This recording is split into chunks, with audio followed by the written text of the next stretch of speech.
अस्सलाम वालेकुम नाज़रीन, क्या हाल चाल है? ठीक हो, खुश हो? वेली से वेल बैठक ते मैं हाँ तेरा दोस्त, तेरा होस्ट गगन अब्बास।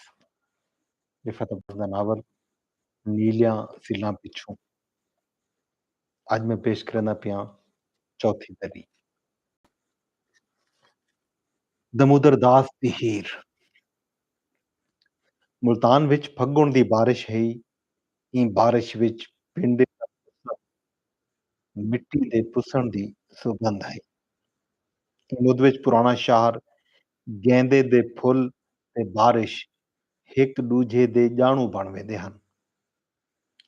यो गेंदे दा फुੱਲ हा ਜਿਹੜਾ ਮੀਂਹ ਕੂ ਆਪਣੇ ਨਿੱਕੇ ਨਿੱਕੇ ਘਰਾਂ ਵਿੱਚ ਲੁਕਾ ਗਿੰਦਾ ਤੇ ई ਗਰਮ ਖੁਸ਼ਕ ਸ਼ਹਿਰ ਵਿੱਚ ਬਾਰਿਸ਼ਾਂ ਦਾ ਕਟੋਰਾ ਬਣਦਾ।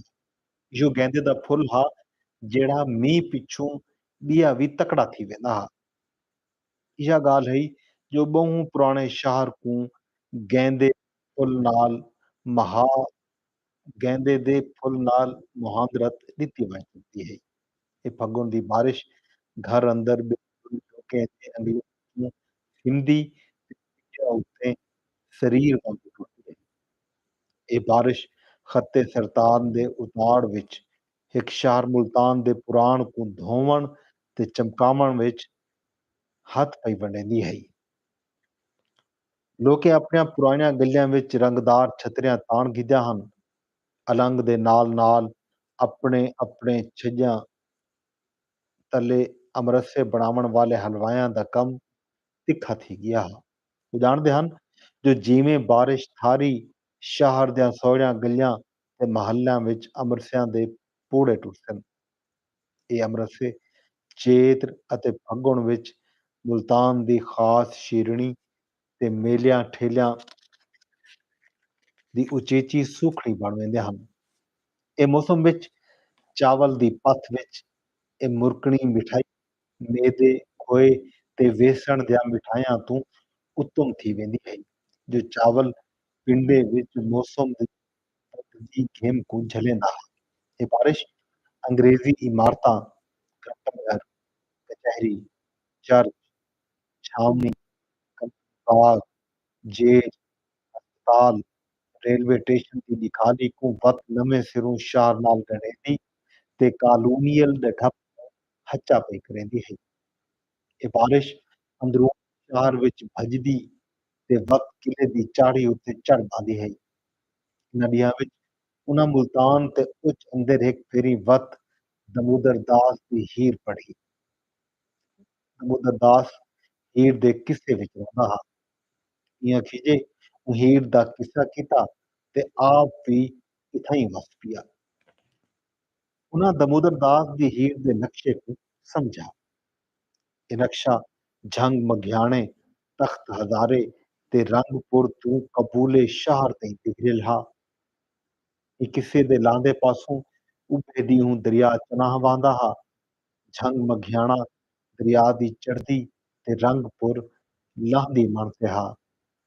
ਚਨਾਹ ਦੇ ਪੱਤਣ ਅਲਿਫ ਵਾਲਾ ਤੋਂ ਹੀਰ ਪਰਨੀਜ ਕੇ ਰੰਗਪੁਰ ਗਈ ਤੇ ਹੀਰ ਨੂੰ ਖਿੰਨ ਕਰ ਲੱਗਿਆ ਤੇ ਪੱਤਣ ਬੇ ਵਾਲਾ ਤੋਂ ਰਾਂਝਾ ਹੀਰ ਨੂੰ ਖਿੰਨ ਕਰ ਲੰਘਿਆ।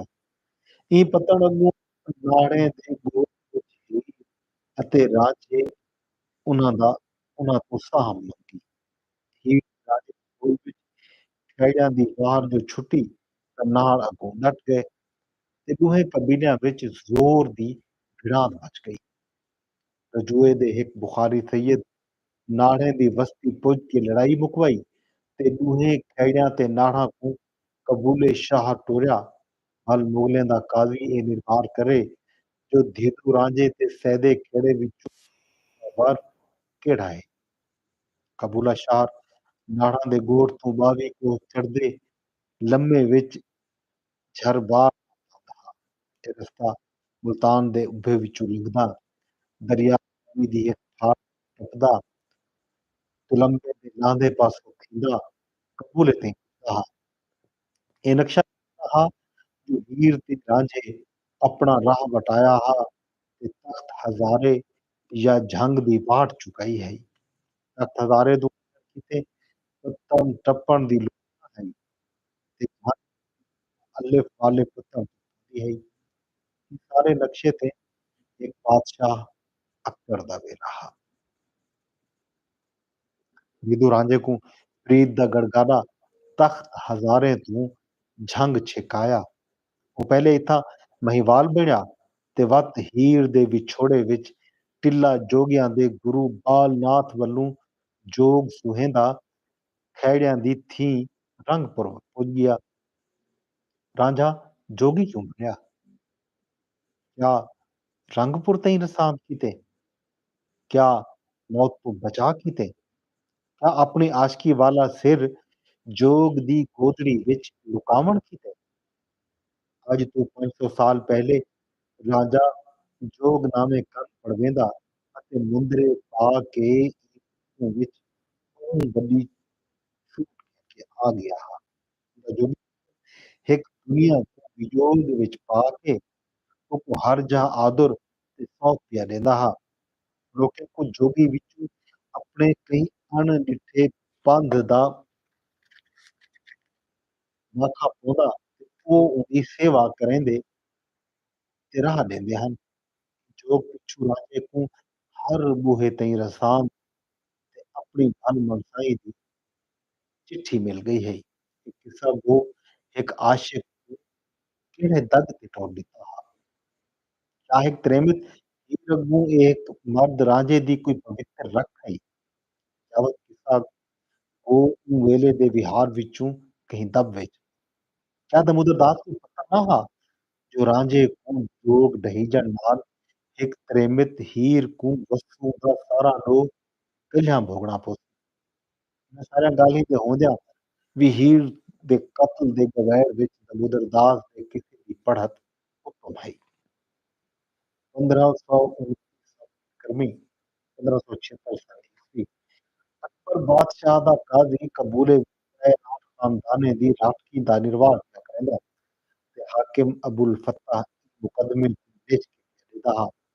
ਇਹ ਤਰੀਏ ਨੰਬਰ ਪ੍ਰੀਤ ਦੀ ਪਾਣੀ ਗਵੈੜ ਵਿੱਚ ਜਿਹੜੀ ਰੋਜ਼ ਦੀ ਰਾਖੀ ਦਾ ਧਨ ਹੈ ਆ ਗਿਆ। ਇਹ ਤਾਂ ਇੱਕ ਕਿੱਸਾ ਗੋ ਦਮੋਦਰ ਦਾਸ ਤਰੀਏ ਰਾਠਿਆਂ ਦਾ ਕਾਥੀ ਹਾਂ ਤੇ ਅੱਖੀਂ ਡਿੱਠਾ ਹਾਲ ਪਿਆ ਲੈਂਦਾ ਹਾਂ। ਕਈ ਵੇਲੇ ਰਾਂਝੇ ਦੇ ਹੱਕ ਕੋ ਨਿਤਰੇਂਦਾ, ਕਈ ਵੇਲੇ ਹੀਰ ਦੇ ਸੱਚ ਕੋ ਸਿਤਰੇਂਦਾ ਤੇ ਕਈ ਵੇਲੇ ਖਹਿੜਿਆਂ ਦੇ ਮੂੰਹ ਅਲਵੇਂਦਾ ਹਾਂ। ਕਈ ਜਾਂ ਉਹ ਕਿਸੇ ਵਿੱਚ ਅਣਡਿੱਠੀ ਚਲਤ ਦੀ ਔਖ ਵਿੱਚ ਆ ਵਹਿੰਦਾ ਹਾਂ। ਉਹ ਕਿਸੇ ਕੋ ਰਮਜ਼ ਵਿੱਚੋਂ ਜੁੜੇਂਦਾ ਤੇ ਜਿੱਥਾਂ ਗਾਲ ਤਰੁੱਟੇ ਹਾਂ ਉੱਥਾਂ ਰਾਂਝੇ ਦੇ ਜੋੜ ਦੇ ਨਾਲ ਨਾਲ ਸਈਦ ਜਾਂ ਪੰਜ ਪੀਰ ਦਾ ਜੋੜ ਲਾ ਗਿੰਦਾ ਹਾਂ। ਊਂ ਸੁਣਵਾ ਕੇ ਊਂ ਸੁਣਵਾ ਕੇ ਜਗਾਵਣਾ ਚਸ ਚਵਾਵਣੀ ਤੇ ਕਈ ਜਾਹ ਰੁਆਵਣਾ ਹਾਂ। ਦੋਹੇ ਮੁਲਤਾਨ ਅਤੇ ਉੱਚ ਅੰਦਰ ਦੀ ਕਿਸੇ ਕੋ ਕਰਦੇ ਹਨ।